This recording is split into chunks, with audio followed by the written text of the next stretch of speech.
All right, y'all. Let's talk some hip hop shit.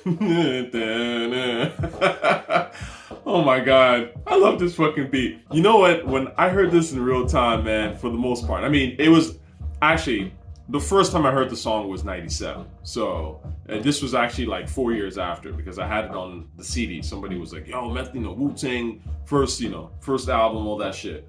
And I remember I loved this song the moment I heard it. Like I was just like, "This is the Fly is just some fun shit, you know what I'm saying? It's almost kind of like cartoonish in a sense, like some peanuts. I don't know. I don't know how to describe it. I just loved it. I love this beat. I love the song. I always have, and I always will. Um, anyway, Method Man was on Drink Champs, so let's talk about that because I've been meaning to make this video. I thought it was actually a pretty good interview, all things considered. There's some boring parts, like any sort of Drink Champs interview, especially when it's not. It's just people sitting around shooting the shit. But let me talk about the parts that I did find interesting. So the first part I thought was really interesting is when he broke down the how he came up with the song Method Man, M.E.T.H.O.D, and how he was pulling from Hall & Oates and Bootsy Collins via sort of Rolling Stone and all that kind of stuff. The thing to remember is, again, as a hip hop fan, hip hop is great because hip hop pulls from everywhere, and it always has. That's why it's funny because I've always said this, but like to be a hip hop fan, you do have to like other things outside of hip hop, because hip hop pulls from everywhere. Now, with that said, hip hop is still the number one. It's sort of like the glue, the nucleus, right? But you're pulling your interest in other styles of music and things, and you're making it hip hop, right? So this is where someone like a Method Man can become a great rapper because he's already a huge hip hop fan, right? He's following everything hip hop related. He knows, let's say, Lovebug Starsky's songs word for word, right? So he's primarily a hip hop fan, but he also is into all kinds of music. He's paying attention to all kinds of things. So his mind is working and assimilating all that stuff and kind of, threading the needle and bringing it into hip hop. That's usually when the dopest shit gets made, period. Okay? So I have an issue, and I've said this before, when someone comes into hip hop, like a Tyler the Creator, and they make this sort of like alt R&B shit, and they pretend that it's hip hop, and they're able to get away with it because to the casual, untrained eye, hip hop pulls from everything, right? So why wouldn't it be hip hop? But hip hop is its own thing. You know what I'm saying? It's we've never been against you doing things that are outside of hip hop. The thing is, are you making it hip hop or not? That's the question. So if you're just doing alt R&B and you're telling me it's hip hop, I'm gonna go, no, I know the difference because you haven't actually taken it to the next step, which is to construct it into a way that is hip hop, and you haven't done it well, right? Anyway, so Method Man was talking about how he's a big fan of a lot of different kinds of music. He even mentioned he was inspired by Bon Jovi, and I love to mention he specifically said "Wanted Dead or Alive," which is my shit. That's my favorite Bon Jovi record ever, right? And it's, I heard that when I was a kid. I grew up listening to that. My dad used to play that song all the time. And that's what I think is interesting. Black folk, we listen to a lot of people's shit. And like, if your stuff's dope, it doesn't matter who made it. We'll respect it and we'll love it. You know what I mean? So the point is, you gotta listen to everything. You know what I'm saying? Like, he specifically mentions Wanted Dead or Alive, which is hard. And again, it's not like he was mentioning just some pop lame Bon Jovi record, because Bon Jovi has some songs that are more pop than that, right? He's referencing the hardest Bon Jovi record. You know what I mean? And I would argue that's the hardest song Bon Jovi ever came out with. So anything that has that, that feel, that like that energy, like I love. It doesn't have to be hip hop, right? I look for the hardest shit, whether it be like a Led Zeppelin song, Four Sticks, or even Guantanamera. Like, that shit's hard. You know what I'm saying? Like, it's all about energy, right? It's all about something that's done well with a lot of feeling. That's what hip hop heads gravitate to in the grand scheme of things. And I'm not talking about forced, screaming feeling. I'm just talking about the whole thing. The vibe is crazy, right? The style, whatever. It's just strong, right? Artistically strong. Moving on, there was an interesting question that Nori asked Method Man. He said, "Hey, did you think that Big was the GOAT? You know, because obviously Method Man and Big had a relationship. Method Man's the only solo artist, I think, that was on Ready to Die. So, you know, Method Man gives a really interesting answer. Essentially, he was like, nah, we were all equal, especially in the tri-state. And I agree with him. I actually, again, it's what Method Man is saying doesn't seem crazy to me. It seems perfectly, you know, normal. But the point is that he said how, like, in the tri-state, you know, Big, Nas, Mobb Deep, they were all kind of like at least these big guys, right? These are like the cream of the crop. They were all on the same level, right? They were all respected pretty much the same. But obviously Big started to outpace them very quickly. And it wasn't because of NY. It was in fact what Method Man said is the South was the one that put Big on a pedestal, right? So it's like, yes, in New York, we're all kind of peers. But once you start to go outside of New York and you start to go outside of the East Coast, where, you know, I would argue hip hop starts to sort of become more diluted, or it's not as, you know, strong in other places, then those regions are listening to hip hop a certain way and they're picking what they can relate to the most. And obviously they're going to relate to the stuff that's a little bit more accessible, more poppy. And that's where Big started to really take over, right? Wu didn't have that reach. He was talking about specifically One More Chance and Big Papa, some of these records that just like exploded outside of New York. And I agree with that because the first time I ever heard Big was in Saudi Arabia and my boy was playing Big Papa and I didn't even really like it like that. I was like, I don't get it. You know what I mean? So clearly there are certain records, and it's a dope song, but there's certain songs that are more geared towards a casual audience. Let me put it that way. And it's interesting that, again, these guys are all peers. That's why the rap celeb thing for me is a little bit hard to digest, because now the kids, they worship Hov or they worship Nas, and they look at them as like, whoa, Nas is way better than everyone else. Like, how could, you know, like, how could you listen to Jeru the Damager? But like in 1994, Jeru the Damager and Nas were on the same level, in a way. Do you know what I'm saying? Like, in fact, when I was at a Jeru the Damager show earlier this year, I was talking to this I think he was like a Puerto Rican dude. He wasn't Puerto Rican. He was he might have been Colombian or something like that. But the point is, older cat who's been in hip hop forever, and he was like, this dude was like literally rhyming along with every Jeru song word for word, and you know, he was telling me, he was like, yo, you don't understand, like, obviously he's older than me, so he saw Jeru live back in the day. And he's like, you gotta understand, man, like Jeru to me was like that level, right? Like it was like Nas, Jeru, like all these guys were on the same level to me in terms of dopeness. And when you look at the rhymes that Jeru was kicking on that first album, there were some sharp ass rhymes. I don't know if like they weren't quite as good as Nas's rhymes, but they were very, very close. Let me put it that way.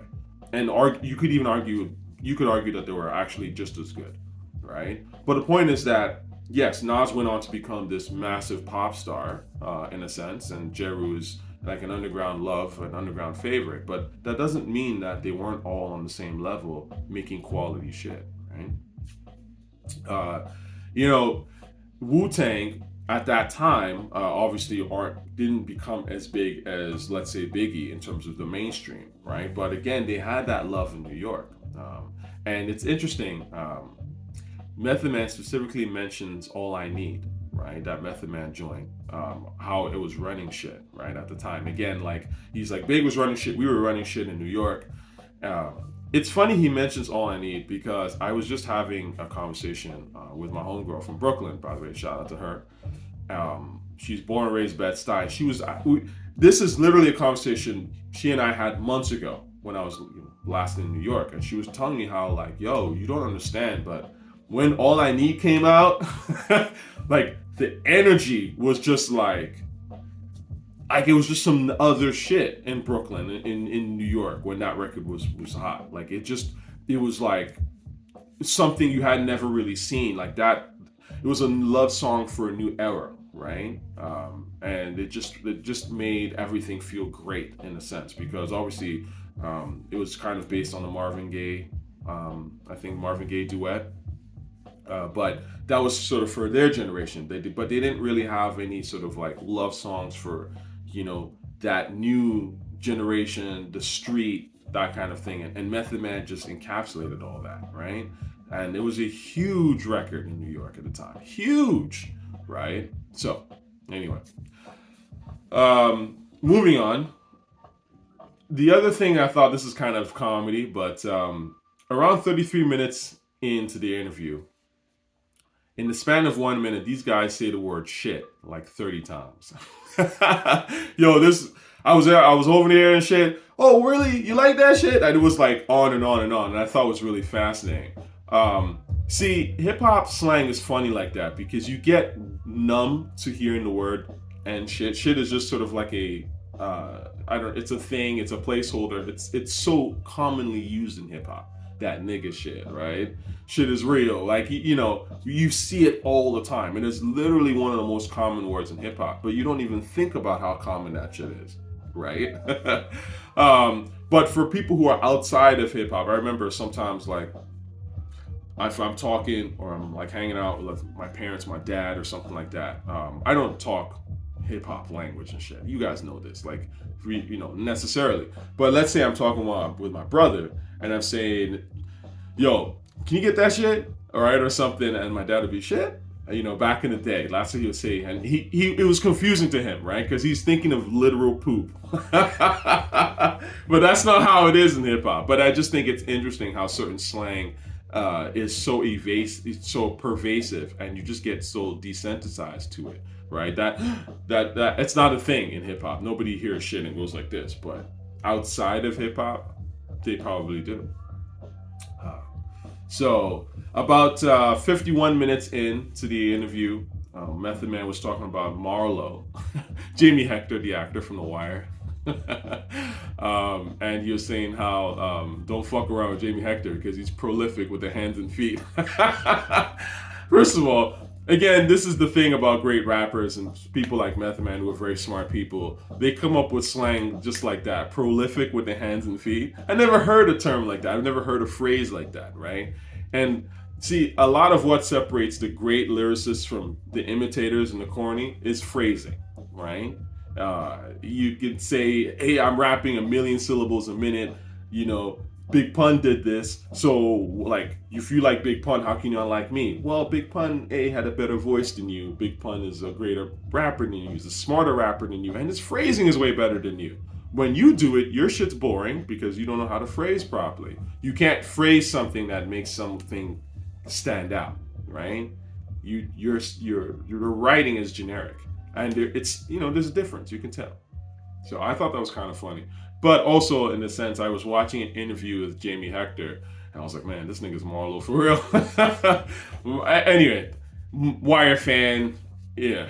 It's almost cliche now to say that you love The Wire, but really, The Wire is that shit. That's just like one of my favorite shows ever. The other thing, around like an hour and 13 minutes in, I'm looking at my notes here. That's when this quick time with slam thing that Nori does, where it's like A or B, right? That he asks the guests. So about an hour and 15 minutes in, he asks the Method Man who he thinks is. He basically says which one, fourth disciple or true master, right? And I thought Method Man's answer, when he basically said, well, True Master's been doing it longer, and that was sort of his answer, which may or may not be true. I'm not sure. But what I will say this, though, if you ask me, like, Tochi, would you rather get a True Disciple beat? A fourth disciple beat or a True Master beat? I would personally get a True Master beat. I like True Master a little bit more. Not to knock Fourth Disciple. Fourth Disciple has, I like the beat for Judgment Day. It's a good beat. But honestly, and maybe did he co-produce Fourth Chamber? He was RZA's protege, so I don't really remember what Fourth Disciple did. Fourth Disciple did, maybe he did Young, Older Gods with Shaheem. Fourth Disciple has some stuff, don't get me wrong, but True Master, man. True Master shit is just harder, you know what I'm saying? And True Master gave him Dangerous Grounds, Method Man Dangerous Grounds, which is one of Method Man's best songs, and gave him Torture, which is also one of Method Man's best songs. In fact, those are probably the best songs on that entire CD. So I understand why Method Man chose True Master, and I think True Master is the better choice, personally. Other things I thought were kind of funny about that interview, he basically was saying his love for Scarface, the rapper, and he started singing Smile, the Scarface song. See, that's how I know he has actual love, right? I've always talked about fake cosigns and fake industry love versus actual love, right? When these rappers recite the lines that you've actually said, right? Like when DMX was like, "Yo, I can spit the whole microphone fiend right now, son," right? That's how I know he actually likes Rakim, right? It's not performative. He's not doing it just to, sort of the camera's on him. You can tell like DMX is a genuinely Rakim fan. He is like, that song is in his soul, right? So that's where that cosign means something to me, right? But if Method Man is like, "Oh, you should listen to so-and-so, he's really dope," that doesn't mean anything to me. That's industry sponsored. That's people saying, "Hey, Method Man, can you please shout out my artist?" He'll do that, I'm sure, maybe for a fee or whatever, or just as a friendship thing, but it doesn't mean anything to me personally. As a hip hop head, I can see right through that shit. Also, I thought it was actually really funny when he was talking about Ice Cube. He just threw it out there how like he went to see an Ice Cube show in LA and it was like all Mexican or some shit. He low-key, I think he kind of low-key dissed Ice Cube as having a non-black fan base. Again, that NWA like gangster shit, a lot of non-black people love that shit. Let's just say that. I thought it was interesting how he didn't answer the Cole or Kendrick question. Where is Cole or Kendrick? So, he just didn't answer it. It came up and he somehow like, sped through it or whatever. Again, that's how I know that those artists, I mean, look, listen, you're talking about Jay and Dre, okay? That are behind these niggas, right? Like Jimmy Iovine. Like, there's some powerful people, right? So you got to get very political when you deal with them, right? They're shielded from everyday rap criticism, which sucks, right? But that's the nature of the game. What else did he talk about that I loved? He talked about why The Wire was so good, and he was basically saying that The Wire was great because it was written from people who are from that community, right? Who interact in that community, who know that community intimately. Yeah, I mean, isn't that why most stuff ends up being good? Now, just because you're from that community doesn't necessarily mean that you are going to be a great writer, right? Because writing is a skill, it is a talent, right? And it is a craft. But, of course, if somebody has the craft, has the talent to write, and has put in the hours, and is of that community, obviously they're going to write better, for the most part, than someone who isn't from that community, who doesn't have the nuances, who doesn't understand shit. I mean, this is obvious, but you'd be surprised at how many times this gets skipped over in the entertainment business in general. So, that was that. This is something that obviously, as us, we have a huge problem as minorities, because outsiders tell our stories all the time, right?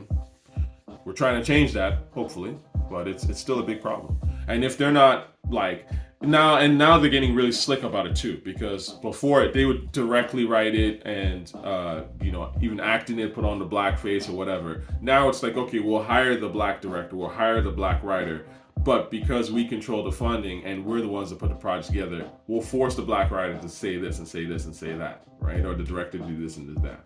And then we'll disappear when shit doesn't work. When it fails, it's like, oh, it's on that black director, it's on that black writer. But meanwhile, you don't know what that black creative has been dealing with behind the scenes and all the pressures, right? Anyway, different conversation. What's the other thing I want to talk about here?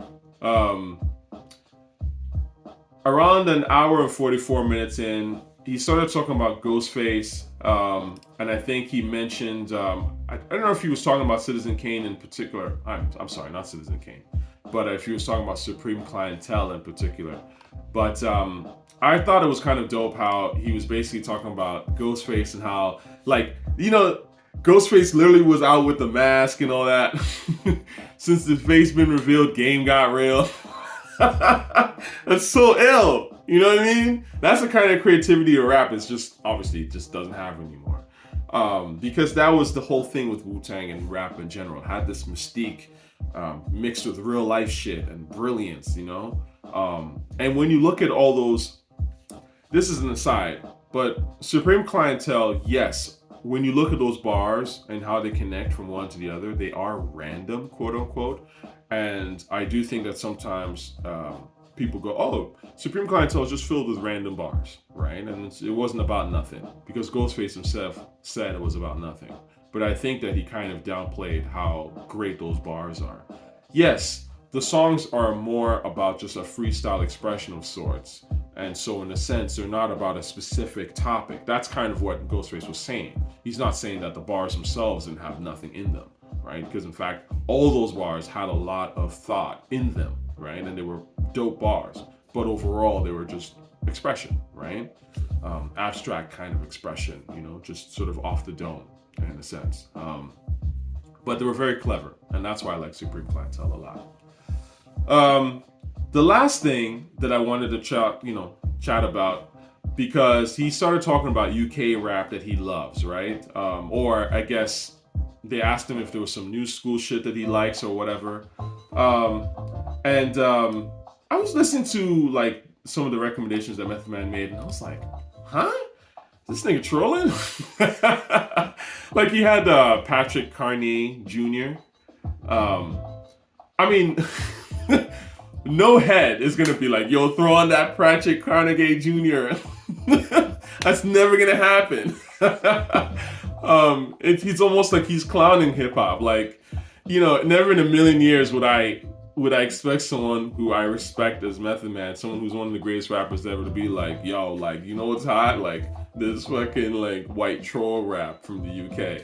It's almost kind of like hip hop's it's dead, man. You know what I'm saying?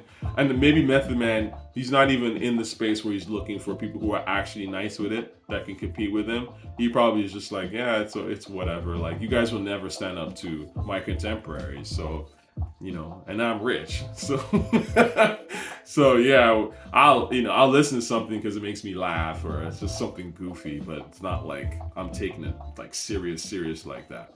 I don't know.